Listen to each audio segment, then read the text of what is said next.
In this video, I'm going to be talking to you guys about 8 ways that literally anyone can ensure wealth creation in their life. Let's jump straight into the video. Number 1, you're going to want to automate your wealth and not rely on willpower. First things first, you got to take the emotions out 100%. Wealth doesn't come from occasional discipline. It comes from systems that make savings and investing automatic, right? Because if you knew what to do and if you were going to make the right decisions all the time, you'd already be wealthy. So obviously there's some decision making that you're not doing that you need to fix, right? Most people fail not because they don't want wealth, but because they have to decide every month to act wealthy.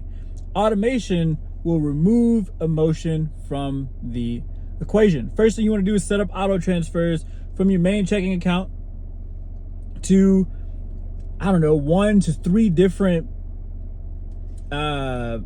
accounts, or just take the money from where all the money is deposited to and put them into separate accounts or separate folders or separate areas that happen automatically, so you don't have to see the money being moved, right? And that's where most people screw up, right? So for some people, you can do 10 to 20% to investing, you can do 10% to savings, 10% to tithing or giving or something like that. That's what I do.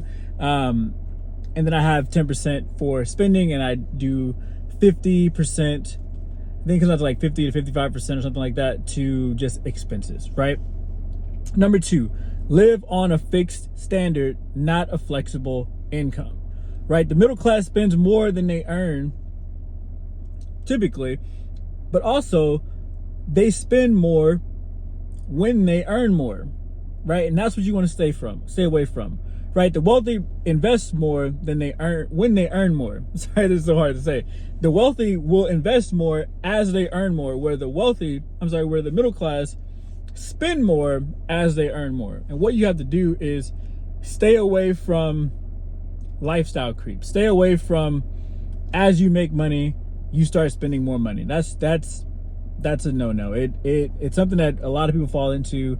Most people fall into it because as they make more money, it's like you unlock this next level of life that you don't necessarily even need, right? Choose a monthly lifestyle cap that you commit to living under for a year, right? Everything beyond that goes straight into wealth building, like investments, debt payoff, business capital, even saving, right? Number 3, multiply your income streams early. One income is dangerous. You lose your job, you get sick, or just something happens and that income stream is gone, right? I don't care how much money you make. If you make $90,000 a year, $100,000 a year, $300,000 a year, you want to start setting up other income streams immediately. For sure, one other one. Like, no matter what, go set up another one and find a way to replace this first one that can be replaced, if that makes sense. So you have this income stream, which is typically a job, right? You want to go build something outside of that is, I don't want to say permanent, but it's something that you've created that makes you irreplaceable, right? Whether that's your own business, whether that's some type of side hustle that no matter what, unless you stop doing it, you can't be fired, right? Where a job, yeah, you're making income right now, but it's not in your own hands. Something can happen literally today and you lose it. Wealthy people don't rely on a single source.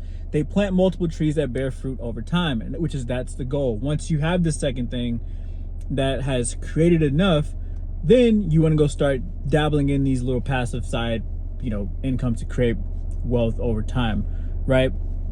Don't chase quick cash, build sustainable income engines. Number 4, buy assets before you buy comforts. Your assets should pay for your comforts that are outside of your spending budget, right? So for me, like I said before, I do 10% savings, 10% tithing, 10% investing, 10% on spending, and then I have expenses with the 60%. Now that 10% in spending, I let my family do whatever they want to with it. I'm like, okay, if you want to go to the zoo, I don't really care. Whatever you want to do, it has to fit into this budget, right? Now, your investments should allow you to create assets. Those assets should then increase that spending pool, if that makes sense. And so that's what you want to do. Your assets, buy assets before you buy comforts. Those assets should pay for the comforts that you want, right? The poor buy things that lose value. The rich buy things that make money. It's not about deprivation. It's about delaying pleasure until your assets can pay for it. Number 5, learn the language of money. Money has a language, and the people who understand it control it. Taxes, compound interest, inflation, credit, and leverage aren't just numbers. They're tools to create wealth, right? When you're fluent, you stop working for money and start making money work for you, right? Again, I talk about this all the time, like soldiers, right? You got to understand what you're doing with your money in order for it to actually work for you. When you deploy a soldier, what is that soldier going out to do? That's what you have to know before you start deploying soldiers, right? Every time you spend money on something stupid, you kill a soldier. Every time that soldier brings back another soldier, that's an investment, right? And that's the goal with your money. It should be, at least. Dedicate 30 to 60 minutes each week to studying finance, economics, or investing. Read a book, podcast.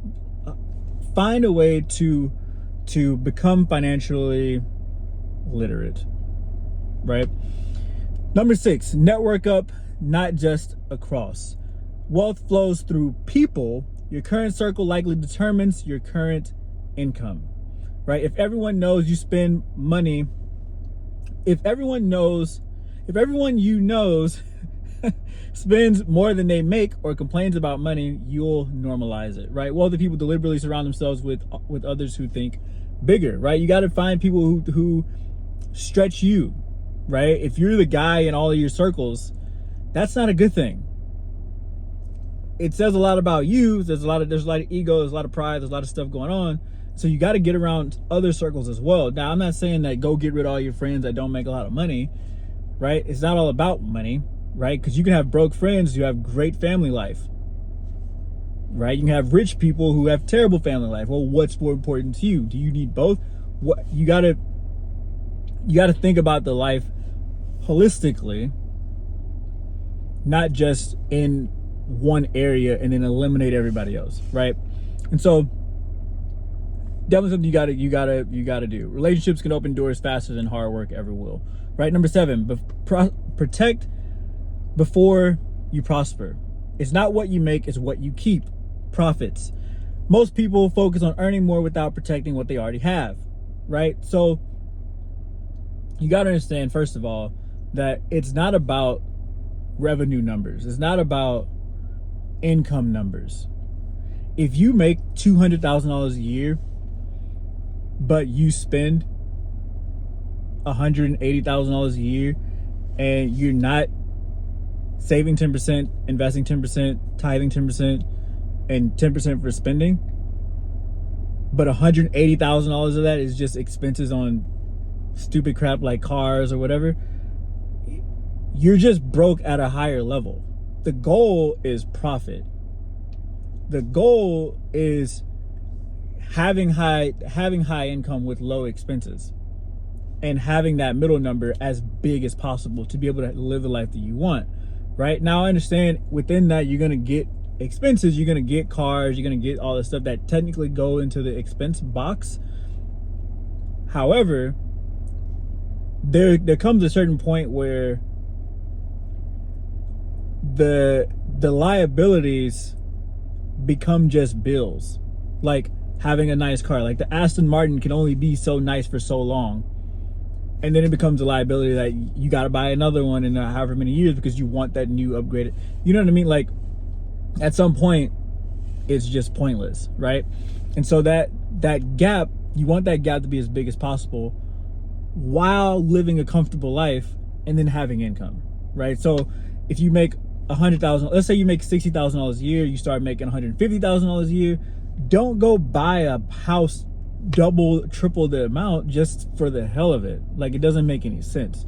That's when you can take that time, invest more money, and save more money, pay off debt, et cetera, et cetera. And once that stuff's done, build assets. And if you want to go buy a house 3 times bigger, build the assets first that will pay for the house that costs 3 times as much as the one you currently own now. Don't just go buy a house. Does that make sense? Maybe I'm just whatever. But before you start to prosper, protect what you already have, right? Number 8, and last but not least, think in decades, not days. Most people want fast money. The wealthy want forever money. Compounding only works for those patient enough to let it. The reason 99% never build wealth is because they quit right before the money starts multiplying itself, right? Set 10-year goals, not 10-day goals. Don't obsess over daily stock prices or market dips. Think in long-term returns. I tell people all the time, if you're going to be in the stock market, stop trying to don't day trade. like either day trade or be in stocks. Don't try to do both. Or if you're going to be in both, create another account and use this for this and then use this for that, right? Think long term. 10 years.